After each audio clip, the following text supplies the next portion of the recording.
Hello everybody, quick video. I haven't been that active because I haven't had too much to bring to your attention apart from what you already see on the news, with the CV down in Melbourne and Victoria over to the huge explosion in Beirut. I mean, what can you say? I don't know what the official story is. I know that they're saying there's um, dozens of dead, which is unfortunate. But to be honest, with that large of an explosion, imagine if that happened in any part of.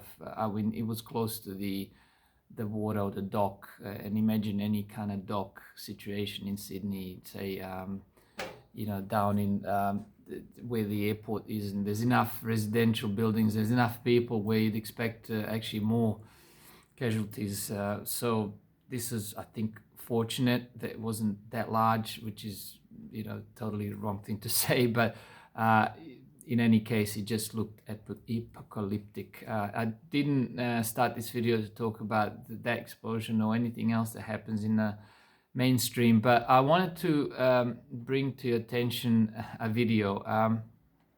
I know that somebody a lot more famous and smart than me said that the more I learn, the more I realize how little I know. I think it was Albert Einstein, which for a few different reasons I'm not a big fan of. And who am I not to be a big fan of this supposed genius? But it is what it is. Maybe I'll tell you the story one day. But the video I'm going to post in the description is from Stephen Van Metre, and he has been interviewed by Martin North, and it doesn't, to be honest, it doesn't give it justice as far as what this man is talking about. How much depth he goes into. He does a technical analysis, and what I like about him is that he goes into the psychology of what will happen, what could happen. Again, it kind of puts my quote unquote research to shame. I think that's his job. He does financial advice and not just advice. I think he does more than that. He's got clients, unlike me, who's got a day job for a large multinational IT company.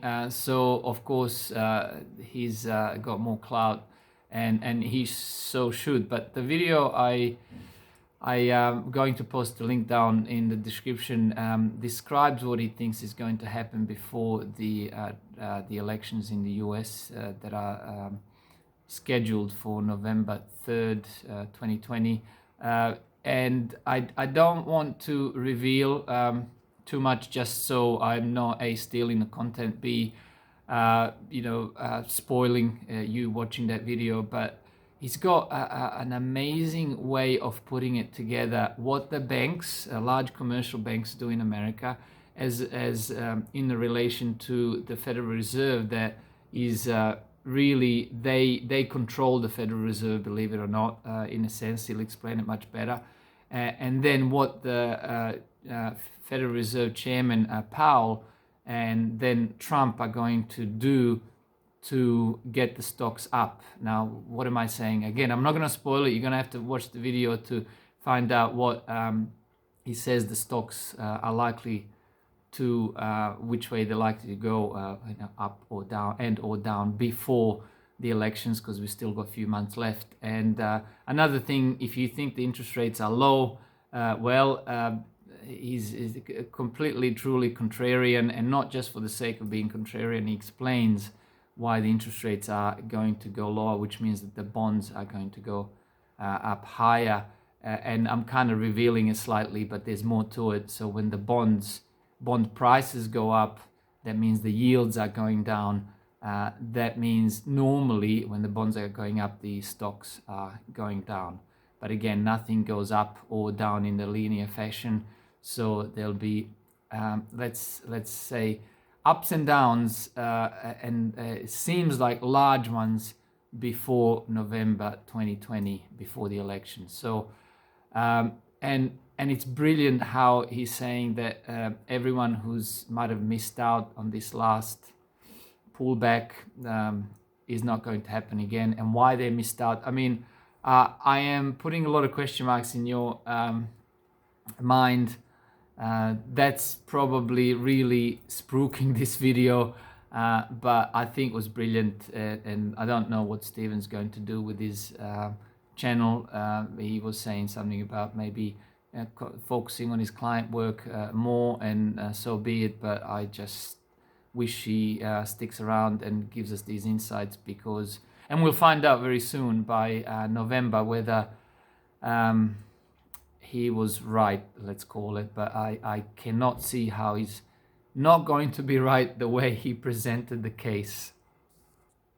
Well, actually, if you have stuck around to this part of the video, I may as well tell you what my reading of it is that there's going to be another big pullback in the stock market before the US elections, and then the Powell and Trump are going to spook the market, not spook, but spook the market, meaning that they're going to be out in full force to tell people why they should buy it, and people will buy it together with high frequency trading and these stunned institutional buyers, because they missed out on this first pullback, and then the stocks will go through the roof at that stage, but it looks like there's going to be a crash before November.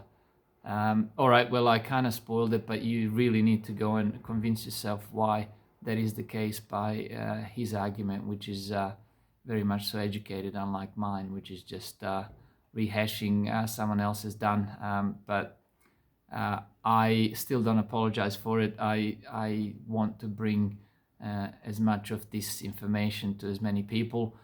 Will it actually be correct? Could be completely wrong, which means that I'm spreading misinformation. But that's how it is. Mainstream or alternative, YouTube or internet, you get all sorts of views, and you really just at the end of the day have to make up your own mind. But I have to say that watching that video has kind of put me to ease as to what I was looking at and what a few other people were saying. So we'll see how it goes. I'll post the link, definitely worth watching, and I have subscribed to that channel just to see what else this gentleman has to say. All right, thanks for watching. Bye for now. We'll stay in touch and keep well.